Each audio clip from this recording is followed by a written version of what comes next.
We want change right now.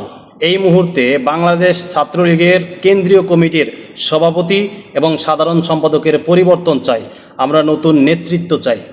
5ই আগস্টের পরে আমরা দেখেছি আজকে যারা ছাত্র শিবিরের বড় বড় নেতা সাদিক কায়েম থেকে শুরু করে হাসনাত আবদুল্লাহ, সারজিস আলম, এই সেই আরও অনেকে ছাত্রলীগের মধ্যে ঢুকে ছাত্রলীগকে ক্ষতিগ্রস্ত করেছে এবং এই সুযোগ তারা আমাদের ছাত্রলীগের কেন্দ্রীয় কমিটির সভাপতি সাদ্দাম হোসেন ভাই এবং সাধারণ সম্পাদক ইনান ভাইয়ের মাধ্যমেই পেয়েছে।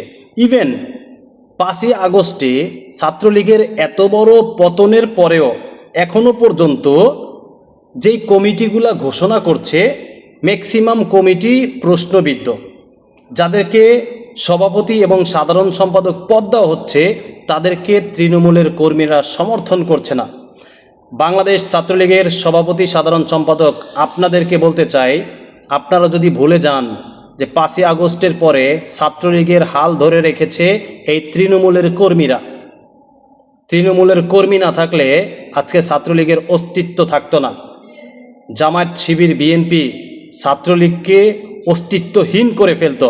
এই তৃণমূলের কর্মীরা ছাত্রলীগকে টিকিয়ে রেখেছে। তাদেরকে যদি আপনারা মূল্যায়ন করতে না পারেন তাহলে এই চেয়ারে বসে থাকার মতো যোগ্যতা আপনারা হারিয়ে ফেলেছেন। আবারও বলতে চাই, আমরা পরিবর্তন চাই, আমরা নতুন নেতৃত্ব চাই। বাংলাদেশ ছাত্রলীগের কেন্দ্রীয় কমিটির সভাপতি এবং সাধারণ সম্পাদকের এই মুহূর্তে পরিবর্তন চাই। জয় বাংলা, জয় বঙ্গবন্ধু।